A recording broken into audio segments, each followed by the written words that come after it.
We going? All right. All right, all right.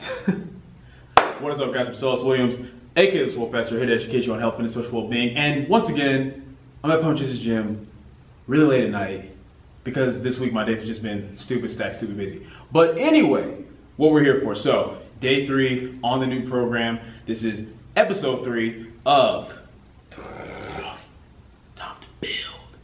Time to make some gains. No, but seriously, basically guys, all I'm doing today is working up to testing my 2 to 5 rep max on Pendlay Row this time around, and then it's like a push hypertrophy focused day. So I know, once again, that seems a little off, but keep in mind, the major compound movements being bench, squat, deadlift, and Pendlay rows are not gonna be on the same days that they are this week. It's just for testing out the maxes. So gonna go ahead and work up to a max on the Pendlay rows, and that's something else I love about this program, guys, thus far. It incorporates, for 3 reasons. 1, it incorporates movements that I've never done, and I always like new challenges. 2, it incorporates movements that I really enjoy, such as the Pendlay Row. And 3, it incorporates movements that I like, but just have never taken the time to really get better at, like the single arm dumbbell overhead press, for example. So anyway, that's what I'm gonna be doing. Then I'm gonna take you guys through the push day. I might do a voiceover for the push day, do something kind of informative, just because, you know, I've given you guys 2 workout videos thus far, and I just wanna keep the content focused on what it's supposed to be about, which is helping you guys. So anyway, yeah, let's get to it.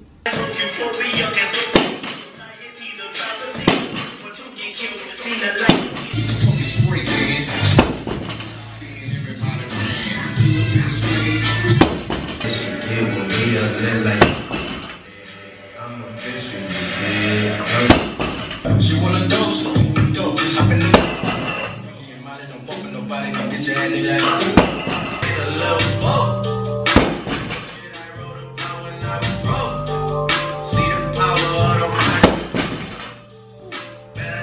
All right, guys, I'm gonna go ahead and stop right there just because I'm starting to really feel some form breakdown. But actually pretty happy with that. I only started incorporating Pendlay rows into my training, not during prep, but during my concurrent training program that I was doing in my off season before prep.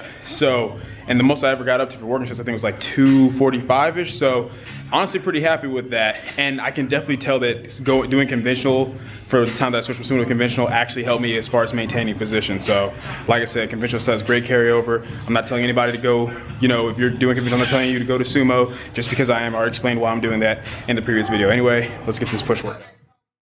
What is up, guys? Jumping in for a voiceover because, as I said, I don't want this series just to be about me building myself up. I want to give you guys tips and tools to help you build yourself up as well. Now, in the description down below, I will have a link to my video over 3 tips to make bulking easier. And in that video, one of the tips I covered was the importance of kind of knowing your appetite on a day-to-day basis. Basically, know what you're gonna have those days where you're hungrier. You're gonna have those days where you can eat a little bit more over your designated calories for your bulk, and to take advantage of those days. So that way, if you have a day where you eat 100, 200 calories over, it can help you for those days where you're maybe not as hungry and maybe you're 100, 200 calories under what you're supposed to be.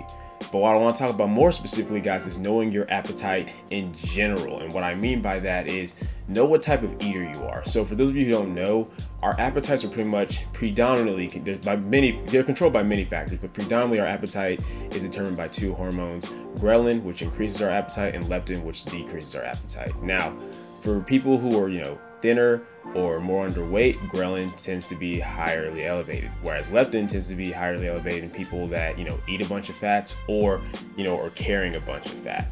So with keeping that in mind, guys, understand that the way you eat, not just in terms of your calories, because yes, ultimately calories in versus calories out is what determines weight gain or weight loss. But this is where knowing, you know, how individual macros affect the body can come in handy. If you're someone where you're eating a whole lot of fats and maybe not so many carbs, then it makes sense as to why your appetite may seem more suppressed. This is why the keto diet seems to work really well for cutting. Once again, if you're on the keto diet, you're not in a deficit, you won't lose weight, but it's a lot easier for people to be in a deficit because they're not as hungry. Why? Well, they're eating so many more fats, therefore leptin is higher, therefore their appetite is decreased. That's the big thing about keto. That's really one of the only major components about keto that gets preached about that's actually scientifically based. A lot of the rest of it isn't true, but that's a topic for another video. So what I want you guys to understand is figure out what type of eater you are. Figure out, like, do you enjoy having more fats when you're bulking? Do you enjoy having more carbs? Are you someone who likes to have 2 to 3 really big meals? Or are you someone who prefers to have, you know, maybe 6 smaller meals? Are you a snacker? Take advantage of your eating habits and use those to help benefit your bulk. Once again, I'm big on tracking while you're bulking so that you can make sure you're putting on as much lean mass as possible without putting on any unnecessary or excess fat. And in order to do that, I think it's really important to kind of know like how you eat. You don't want to have a day where, you know, man, I'm just so full, I can't eat enough for my calories. But you also don't want to be someone who just eats so intuitively to where you're eating way over what you should be for your bulk as well. So knowing your appetite, knowing your eating habits is a huge deal. And I know it kind of seems like common sense, but it's something that I find a lot of people don't talk about. They'll just tell you, hey, make sure you're hitting these calories, make sure you're hitting these macros, but they don't take into account people's individual preferences in terms of what foods they eat, in terms of their lifestyle. Like, I'm somebody where I don't really eat breakfast, like unless it's like if I want to eat breakfast, which is something I kind of have to do when I'm bulking in order to make sure I get all my calories and macros in, it has to be something like, you know, a smoothie or something that's just not going to be too heavy, because my appetite usually doesn't really start kicking in until around like, you know, 1 p.m. So I take advantage of that. I take advantage of that by making sure that my 2 bigger meals are going to be my lunch and dinner, and that I'll have like, you know, a smaller meal that's breakfast. And I'll kind of base what that meal is around how much I know I'll be able to eat for my second and third meal. For the rest of you, it may be different. You may be someone where your appetite is just really, really big in the morning. When you first wake up, you feel like you're starving. If that's the case, eat a really big breakfast. Try to get in maybe half of your calories for the day through your breakfast. That way you can have a smaller lunch and dinner if you know your appetite kind of goes down during the day. Once again, aside from the 2 hormones, leptin and ghrelin, there's other factors that go into our appetite and kind of determine, like, you know, when we're hungry. A lot of it can have to do with, like, you know, our activity levels, our body composition. There's so many factors that go into it, but figuring out kind of where you're at in terms of that is a great tool. So that's all I have for you guys. Enjoy the rest of the video.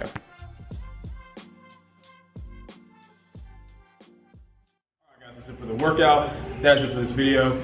And I will not lie, man, the more I do it, the more I love this program. Boy, your boy's feeling pumped, feeling full. No, but for those of you who are kind of wondering, like, because I already know it's gonna be in the comments down below, man, some of that looks kind of easier. It looked like you kind of underestimated what you could do. Keep in mind, guys, I'm kind of lowballing everything for this first test week, because I'm keeping in mind that ordinarily on this day, I'll have bench and squats first, then go into everything else. So I'm kind of just lowballing it. Plus, like I said, today is more of a volume hypertrophy focused day, so it's okay to start a little bit lighter. I'll build the volume up over time, build up the reps, add the weight on. You know, progressive overload, you guys already know how that works. If you've been with this channel long enough, that's what I'm all about. But yeah, just 2 more days to show you guys, and then things will kind of be back on track with the usual informative content. What I plan to do, guys, is have the informative content roll as usual, and then, you know, have like 1 to 2 videos for this series a week. So, and if you guys want more than that, if you want maybe kind of like a balance, like maybe, you know, 2 to 3 informative, 2 to 3 videos from the series, let me know. I want to give you guys what you want, but the focus always has to be, first and foremost, benefiting you all.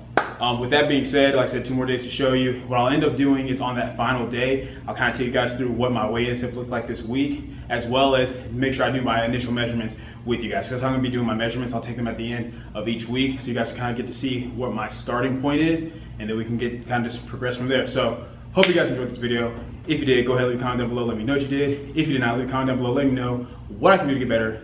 Like the video, share, subscribe. Keep it simple, specific, scientific. I'll catch y'all later.